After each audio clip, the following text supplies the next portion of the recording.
Hello everyone, ഏവർക്കും xylem SSC-RRB YouTube ചാനലിലേക്ക് സ്വാഗതം. ഇന്ന് ഞാൻ നിങ്ങളുടെ മുമ്പിൽ വന്നിരിക്കുന്നത് നമ്മളുടെ കോമ്പറ്റേറ്റീവ് എക്സാമുകളിൽ ടൈം ആൻഡ് ഡിസ്റ്റൻസിൽ നിന്ന് ചോദിക്കുന്ന ചില കൺഫ്യൂസിംഗ് ചോദ്യങ്ങൾ എങ്ങനെ വളരെ വേഗത്തിൽ ആക്യുറേറ്റ് ആയിട്ട് സോൾവ് ചെയ്യാം എന്നതിന്റെ ചില ട്രിക്സ് ആൻഡ് ടിപ്സുമായിട്ടാണ്. സോ നമുക്ക് എങ്ങനെയാണ് ഇത്തരം ചോദ്യങ്ങൾ വളരെ ഫാസ്റ്റായി ആക്യുറേറ്റ് ആയിട്ട് സോൾവ് ചെയ്യുന്നത് എന്ന് നമുക്ക് നോക്കാം. സോ നിങ്ങളെ എല്ലാവരെയും ഈ ക്ലാസ്സിലേക്ക് ഞാൻ വെൽക്കം ചെയ്യുന്നു. സോ നമ്മുടെ ക്വസ്റ്റ്യൻസിലേക്ക് പോകുന്നതിന് മുമ്പ് നമുക്ക് കുറച്ച് ബേസിക് കാര്യങ്ങൾ ഡിസ്കസ് ചെയ്യാനുണ്ട്. അതിൽ ഏറ്റവും പ്രധാനപ്പെട്ട കാര്യം ഇതാണ്. നമുക്കറിയാവുന്ന നമ്മുടെ ബേസിക് ഫോർമുല, നമ്മുടെ സ്വന്തം ഫോർമുല എന്ന് പറയുന്നത് speed is equal to distance divided by time ആണ്. ഈ ഒരു ഫോർമുല നിങ്ങൾക്ക് ഏവർക്കും ഫെമിലിയർ ആണ്. സോ ഈ ഒരു ഫോർമുല നിങ്ങളുടെ മൈൻഡിൽ ഉണ്ടാവണം, ഇത് മറന്നു പോകരുത്. Speed is equal to distance divided by time. ഇനി ഈ ഫോർമുലയിലോട്ടൊന്ന് സൂക്ഷിച്ചു നോക്കിയാൽ നമുക്ക് മനസ്സിലാകും ഈ സ്പീഡും ടൈമും ഇൻവേഴ്സ്ലി പ്രൊപ്പോർഷണൽ ആണ് എപ്പോൾ ഡിസ്റ്റൻസ് കോൺസ്റ്റന്റ് ആകുമ്പോൾ. So whenever the distance is constant, speed is inversely proportional to time. Or you can say whenever the distance is constant, time is inversely proportional to speed. Distance എപ്പോഴൊക്കെ constant ആവുന്നോ അപ്പോഴൊക്കെ സ്പീഡും ടൈമും inversely proportional ആണ്. എന്ന് പറഞ്ഞാൽ എന്താണ് അർത്ഥം? ഉദാഹരണത്തിന് സ്പീഡിന്റെ റേഷ്യോ 3:4 ആണ് എന്ന് വിചാരിക്കുക. അങ്ങനെയാണെങ്കിൽ ഡിസ്റ്റൻസ് കോൺസ്റ്റന്റ് ആണ് എന്ന് ഉണ്ടെങ്കിൽ, that means distance is equal to constant ആണെങ്കിൽ നിങ്ങൾക്ക് പറയാം the ratio of the time എന്ന് പറയുന്നത് ഇതിന്റെ എക്സാക്ട്ലി ഓപ്പോസിറ്റ് ആണ്, അതായത് 4:3.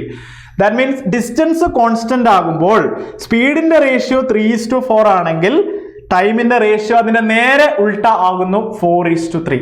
ഈ ഒരു കണക്ഷൻ വെച്ചിട്ട് പല പ്രോബ്ലംസും നമുക്ക് വളരെ വേഗത്തിൽ സോൾവ് ചെയ്തെടുക്കാം. നമ്മളെ കുറെ കൺഫ്യൂസ് ചെയ്യിപ്പിക്കുന്ന ചോദ്യങ്ങൾ വളരെ ഫാസ്റ്റായി തന്നെ സോൾവ് ചെയ്തെടുക്കാം.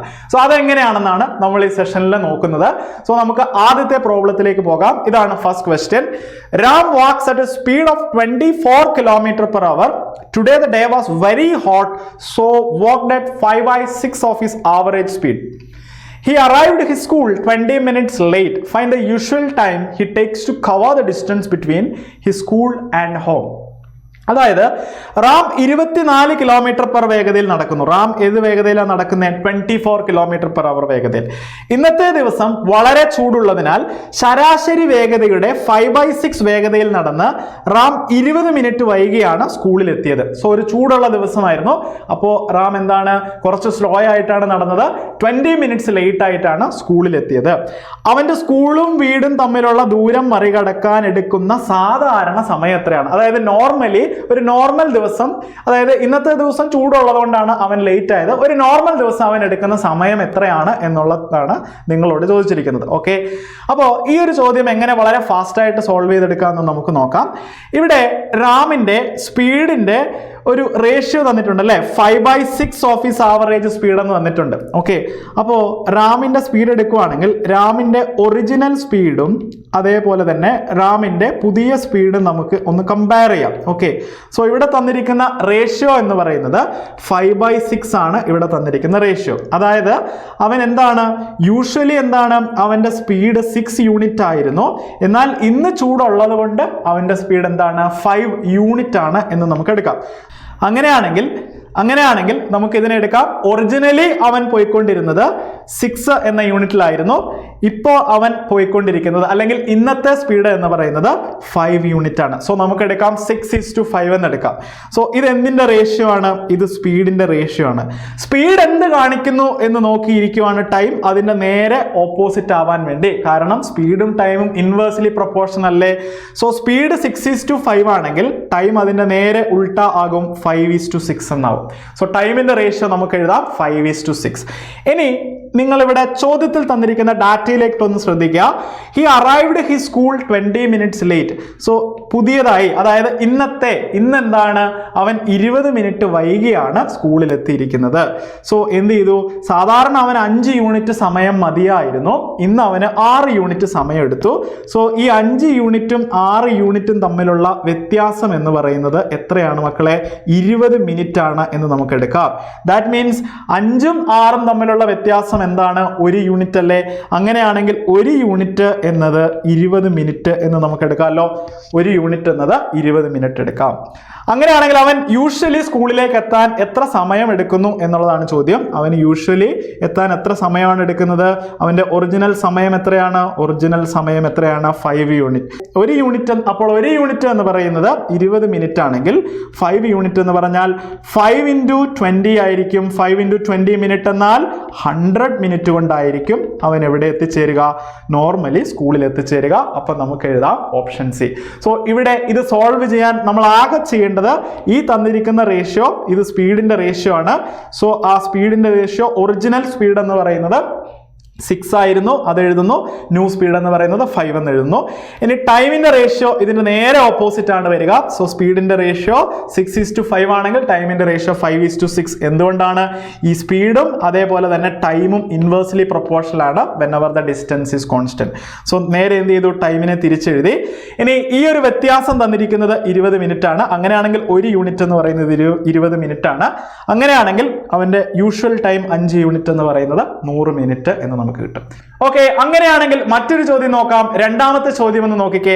If a man walk at the rate of 5 km/h then he reached his destination late by 7 minutes only. However, if he walk at the rate of 6 km/h then he reaches 5 minutes before to his destination. Find the exact time to cover the distance. ഒരാൾ 5 km/h വേഗതയിൽ നടന്നാൽ ലക്ഷ്യസ്ഥാനത്ത് 7 minute വൈകി എത്തിച്ചേരും. അവൻ 6 km/h വേഗതയിൽ നടന്നാൽ ലക്ഷ്യസ്ഥാനത്ത് 5 മിനിറ്റ് മുമ്പ് എത്തിച്ചേരും. അങ്ങനെയെങ്കിൽ യഥാർത്ഥ ദൂരം മറികടക്കാൻ ആവശ്യമായ കൃത്യസമയം എത്രയാണ് എന്നുള്ളതാണ് ഇവിടെ ചോദിച്ചിരിക്കുന്ന ചോദ്യം. അപ്പോൾ ഈ ചോദ്യത്തിലും നമുക്ക് കൂടുതലൊന്നും ആലോചിക്കാനില്ല. നമുക്ക് എഴുതാം ഒറിജിനൽ സ്പീഡ് ഒറിജിനൽ, അതേപോലെ സ്പീഡ് ന്യൂ നമുക്ക് എഴുതാം. ഓക്കെ, ഇവർ തമ്മിലുള്ള റേഷ്യോ എത്രയാണ്? ഒറിജിനൽ സ്പീഡും പുതിയ സ്പീഡും തമ്മിലുള്ള റേഷ്യോ. ഒറിജിനൽ സ്പീഡ് എന്ന് പറയുന്നത് എത്രയാണ്? 5 km/h അല്ലേ? അവന്റെ പുതിയ സ്പീഡ് എത്രയാണ്? 6 km/h അല്ലേ? സോ സ്പീഡിന്റെ റേഷ്യോ എഴുതി. സ്പീഡ് എന്ത് കാണിക്കുന്നു എന്ന് നോക്കിയിരിക്കുവാണ് ടൈം, അതിന്റെ ഓപ്പോസിറ്റ് ആവാൻ വേണ്ടി. So time original is to time new ആണ് നമ്മൾ എഴുതുന്നതെങ്കിൽ ഇതിന് നേരെ ഉൾട്ട, അതായത് 6:5 എന്ന് നമുക്ക് ഇതിനെ എഴുതാം. സോ ടൈമിന്റെ റേഷ്യോ നമ്മൾ എഴുതി കഴിഞ്ഞു. അപ്പോൾ ഇവിടെ നമുക്ക് ശ്രദ്ധിക്കേണ്ട ഒരു കാര്യമുണ്ട്. ടൈമിന്റെ കേസിൽ ഇയാൾ 5 km/h സഞ്ചരിക്കുമ്പോൾ അയാളുടെ ഡെസ്റ്റിനേഷനിൽ 7 മിനിറ്റ് ലേറ്റ് ആയിട്ട് എത്തിച്ചേരുന്നു. അതേപോലെ തന്നെ 6 km/h സഞ്ചരിക്കുമ്പോൾ അയാളുടെ ഡെസ്റ്റിനേഷനിൽ 5 മിനിറ്റ് മുമ്പായിട്ടും എത്തിച്ചേരുന്നു. സോ ഇത് മനസ്സിലാക്കാൻ ഞാനൊരു എക്സാമ്പിൾ ഞാനിവിടെ സൈഡിൽ കോട്ട് ചെയ്യാം. ഇവിടെ ഒന്ന് ശ്രദ്ധിക്കുക. 10 മണിയാണ് സമയം എന്ന് വിചാരിക്കുക. അപ്പോൾ അയാൾ 5 km/h വേഗതയിലാണ് സഞ്ചരിക്കുന്നതെങ്കിൽ, അതായത് 10 മണിക്കായിരുന്നു എത്തിച്ചേരേണ്ടത്, പക്ഷെ 5 km/h വേഗതയിൽ സഞ്ചരിക്കുമ്പോൾ 10:07 അയാൾ എത്തിച്ചേരുന്നത്, 7 മിനിറ്റ് ലേറ്റ് ആണ്. ഇനിയോ 6 km/h വേഗതയിൽ സഞ്ചരിക്കുമ്പോൾ അയാൾ 5 മിനിറ്റ് നേരത്തെയാണ്, അതായത് അയാൾ എപ്പോൾ എത്തും? 9:55 AM എത്തും. സോ ഈ 9:55 10:07 തമ്മിൽ എത്ര മിനിറ്റുകളുടെ വ്യത്യാസമുണ്ട്? 12 മിനിറ്റുകളുടെ വ്യത്യാസമുണ്ട്. സോ അങ്ങനെയാണെങ്കിൽ ഈ 6:5 തമ്മിൽ എന്തിന്റെ വ്യത്യാസം ഉണ്ടാകും? 12 മിനിറ്റിന്റെ വ്യത്യാസമാണ് ഉണ്ടാകുന്നത്. അപ്പോൾ നമുക്ക് ധൈര്യമായിട്ട് എഴുതാം 1 യൂണിറ്റ് എന്നത് 12 മിനിറ്റിനെ സൂചിപ്പിക്കുന്നു. 1 യൂണിറ്റ് എന്നത് 12 മിനിറ്റിനെയാണ് ടൈമിന്റെ കേസിൽ സൂചിപ്പിക്കുന്നത് എന്ന് നമുക്ക് എഴുതാം. ഇനി നമ്മളോട് ചോദിച്ചിരിക്കുന്നത് എന്താണ്?